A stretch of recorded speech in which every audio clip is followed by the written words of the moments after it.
BJP ಜಿಲ್ಲಾ ಅಲ್ಪಸಂಖ್ಯಾತರ ಮೋರ್ಚಾ ವತಿಯಿಂದ ಮಧುಗಿರಿ ಜಿಲ್ಲಾ ಬಿಜೆಪಿ ಕಚೇರಿಯಲ್ಲಿ ಡಾಕ್ಟರ್ ಎಪಿಜೆ ಅಬ್ದುಲ್ ಕಲಾಂ ರವರ ಭಾವಚಿತ್ರಕ್ಕೆ ಪುಷ್ಪ ನಮನ ಸಲ್ಲಿಸುವುದರ ಮುಖಾಂತರ ಅಬ್ದುಲ್ ಕಲಾಂ ಜನ್ಮದಿನಾಚರಣೆಯನ್ನು ಆಚರಿಸಲಾಯಿತು. ಕಾರ್ಯಕ್ರಮವನ್ನು ಉದ್ದೇಶಿಸಿ ಮಾತನಾಡಿದ ಅಲ್ಪಸಂಖ್ಯಾತರ ಜಿಲ್ಲಾಧ್ಯಕ್ಷರಾದ ಇಮ್ತಿಯಾಜ್ ಪಾಷಾ ಅವರು, ಇಂದು ಭಾರತದ ಶಿಫನಿ ಮನುಷ್ಯ ಎಂದೇ ಕರೆಯಲ್ಪಡುವ ಮಾಜಿ ರಾಷ್ಟ್ರಪತಿ ಡಾಕ್ಟರ್ ಎಪಿಜೆ ಅಬ್ದುಲ್ ಕಲಾಂ ಅವರ 91ನೇ ಜನ್ಮದಿನಾಚರಣೆಯನ್ನು ನಾವು ಜಿಲ್ಲಾ ಕಚೇರಿಯಲ್ಲಿ ಆಚರಿಸಿದ್ದು, ಅಬ್ದುಲ್ ಕಲಾಂ ಮಕ್ಕಳನ್ನು ತುಂಬಾ ಪ್ರೀತಿಸುತ್ತಿದ್ದರು. ದೇಶದ ವಿದ್ಯಾರ್ಥಿಗಳ ಶಿಕ್ಷಣದ ಬಗ್ಗೆ ಹೆಚ್ಚಿನ ಒಲವನ್ನು ಹೊಂದಿದ್ದರು. ಆದ್ದರಿಂದ ಅಕ್ಟೋಬರ್ 15 ಅವರ ಜನ್ಮದಿನವನ್ನು ವಿಶ್ವ ವಿದ್ಯಾರ್ಥಿಗಳ ದಿನವನ್ನಾಗಿ ಆಚರಿಸುತ್ತಾರೆ. ಇನ್ನು ಕಲಾಂ ಅವರು ಉತ್ತಮ ರಾಜಕಾರಣಿ ಮತ್ತು ಬಾಹ್ಯಾಕಾಶ ವಿಜ್ಞಾನಿ ಮಾತ್ರವಲ್ಲದೆ ಒಳ್ಳೆಯ ಶಿಕ್ಷಕರು ಆಗಿ ಕೂಡ ಕಾರ್ಯನಿರ್ವಹಿಸಿದ್ದಾರೆ. ಹಾಗೆ ಭಾರತಕ್ಕೆ ಈ 3 ಕ್ಷೇತ್ರದಲ್ಲೂ ಅಪಾರ ಕೊಡುಗೆಗಳನ್ನು ನೀಡಿದ್ದಾರೆ. ಭಾರತವನ್ನು ಬಲಿಷ್ಠ, ಸಮೃದ್ಧ ಮತ್ತು ಸಮರ್ಥವಾಗಿ ಕಟ್ಟಲು ಅಬ್ದುಲ್ ಕಲಾಂ ತಮ್ಮ ಜೀವನವನ್ನು ಅರ್ಪಿಸಿದರು. ಅವರು ದೇಶವಾಸಿಗಳಿಗೆ ಯಾವಾಗಲೂ ಸ್ಫೂರ್ತಿಯಾಗಿ ಉಳಿಯುತ್ತಾರೆ ಎಂದರು.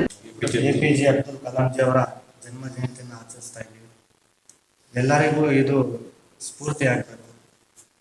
ಇವರು ಹುಟ್ಟಿದ್ದು ರಾಮೇಶ್ವರಂನಲ್ಲಿ. ಇವರ ಸರಳತೆ, ಸಜ್ಜನಿಕೆಯನ್ನ ನಾವೆಲ್ಲರೂ ನೋಡಿದ್ದೀವಿ. ನಮಗೆ ದೇಶದ ಒಬ್ಬ ಮಹಾನ್ ವ್ಯಕ್ತಿಯು, ಇವ್ರನ್ನ ನಾವು ಕಳ್ಕೊಂಡಿದ್ವಿ. ವಿಜ್ಞಾನಿನೂ ಹಾಗೂ ರಾಷ್ಟ್ರ ಕಂಡಂತಹ ಒಬ್ಬ ರಾಷ್ಟ್ರಪತಿ. ನಮ್ಮೆಲ್ಲರಿಗೂ ಒಂದು ಸರಳತೆಯನ್ನ ಹೇಳಿಕೊಟ್ಟು ಹೋಗಿರ್ತಾರೆ.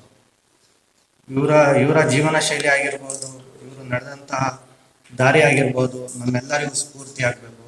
ಮುಂದಿನ ದಿನಗಳಲ್ಲಿ ಬರ್ತಕ್ಕಂಥ ನಮ್ಮ ಜನರೇಷನ್ಗೆ ಈ ಬಗ್ಗೆ ತಿಳುವಳಿಕೆಯನ್ನು ಮೂಡಿಸ್ಬೇಕು.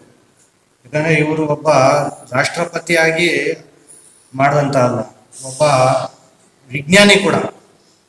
ಇವರಲ್ಲಿ ಇರ್ತಕ್ಕಂಥ ಜ್ಞಾನ ಆಗಿರ್ಬೋದು, ಅದನ್ನೆಲ್ಲ ನಾವು ಸ್ಮರಿಸ್ಬೇಕು.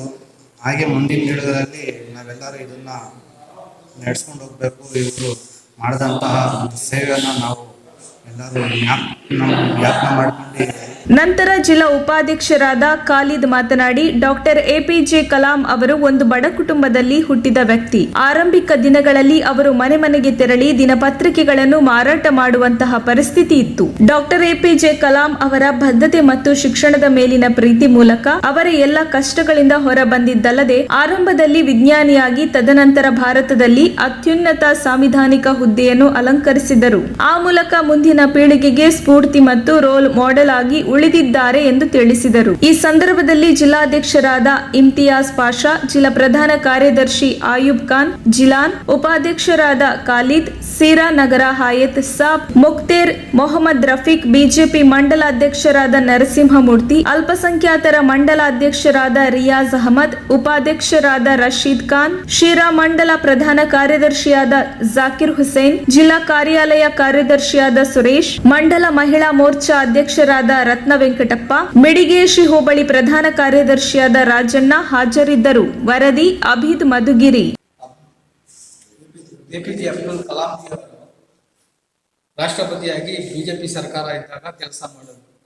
ಇವರು ಜೀವನದಲ್ಲಿ ಇಂಥ ಸರಳತೆಯನ್ನ ಅನುಭವಿಸಿದವರು. ಇವರ ದೇಹ ತ್ಯಾಗ ಮಾಡಿದಾಗ ದೇಶದ ಒಂದು ದಿನ ವೇಸ್ಟ್ ಆಗಬಾರ್ದು ಅಂತ ಹೇಳ್ಬಿಟ್ಟು ರಜಾವನ್ನೇ ಕ್ಯಾನ್ಸಲ್ ಮಾಡಿ, ಆಡಳಿತ ನೀಡಿದ್ದ ರಜಾವನ್ನ ಕ್ಯಾನ್ಸಲ್ ಮಾಡಿ ಸೇವೆ ಸಲ್ಲಿಸಲು ಹೇಳಿದ್ದಂತ ಡೈರಿಯಲ್ಲಿ ಬರೆದಿದ್ದಂತ. ಇವರ ಜೀವನದಲ್ಲಿ 4 ಜೊತೆ ಬಟ್ಟೆ, ಒಂದು ಸೂಟ್ ಕೇಸ್ ಬಿಟ್ಟು ಇವರು ಬೇರೆ ಏನು ಬಯಸಿದ್ದ ವ್ಯಕ್ತಿ ಅಲ್ಲ. ಇಡೀ ಪ್ರಪಂಚಕ್ಕೆ ಮಾದರಿಯಾದಂತ ಇಂಥ ವಿಜ್ಞಾನಿಯನ್ನ ನಾವು ಕಳ್ಕೊಂಡ್ವಿ. ಇವ್ರು ಮತ್ತೆ ಹುಟ್ಟು ಬಂದು ಇವ್ರ ತರ ನಮ್ಮ ದೇಶಕ್ಕೆ ನಾವು ಪಡ್ಕೊಂಡಿರೋಂಥ ಅಮೂಲ್ಯ ವಜ್ರವನ್ನ ನಾವು ಮತ್ತೆ ಪಡೆಯಕ್ಕಾಗಲ್ಲ. ಇವ್ರು ಮತ್ತೆ ಹುಟ್ಟು ಬಂದು ನಮ್ಮ ದೇಶದ ಸೇವೆ ಮಾಡಬೇಕು, ನಮ್ಮ ದೇಶದ ಹಿತಾನ ಕಾಪಾಡಬೇಕು. ಇವರು ತಯಾರಿಸಿದಂಥ ರಾಕೆಟ್ಗಳು, ಇವಾಗ ಅವರು ಇಲ್ಲಿ ಇಲ್ಲ ಅಂದ್ರೂ ಅವ್ರದ ನೆನಪುಗಳು ನಮ್ಮ ಜೀವನದಲ್ಲಿ ನಮ್ಮ ಉಸಿರಿರೋವರೆಗೂ ಅವ್ರನ್ನ ಮರೆಯೋದಾದಂಥ ನಮ್ಮ ರಾಷ್ಟ್ರಪತಿ ಹಾಗೂ ವಿಜ್ಞಾನಿ. ರಾಷ್ಟ್ರಪತಿ ಜೊತೆಗೆ ಇವರು ನಮ್ಮ ದೇಶಕ್ಕೆ ವಿಜ್ಞಾನಿಯಾಗಿ ನೀಡಿದಂಥ ಕೊಡುಗೆಗಳು ತುಂಬಾ ಇವೆ. ಇಂಥವ್ರು ಮತ್ತೆ ಹುಟ್ಟು ಬರಬೇಕಂತ ಈ ಸಮಯದಲ್ಲಿ ನಾನು ಆ ದೇವರಲ್ಲಿ ಪ್ರಾರ್ಥಿಸಿ 2 ಮಾತನ್ನು ಮಾಡಲು ಅವಕಾಶ ಮಾಡಿಕೊಟ್ಟ ಎಲ್ಲ ನನ್ನ ಜಿಲ್ಲಾ ಅಲ್ಪಸಂಖ್ಯಾತ ಮೋರ್ಚಾ ಕಾರ್ಯಕರ್ತರಿಗೆ ಪದಾಧಿಕಾರಿಗಳಿಗೆ ವಂದನೆ.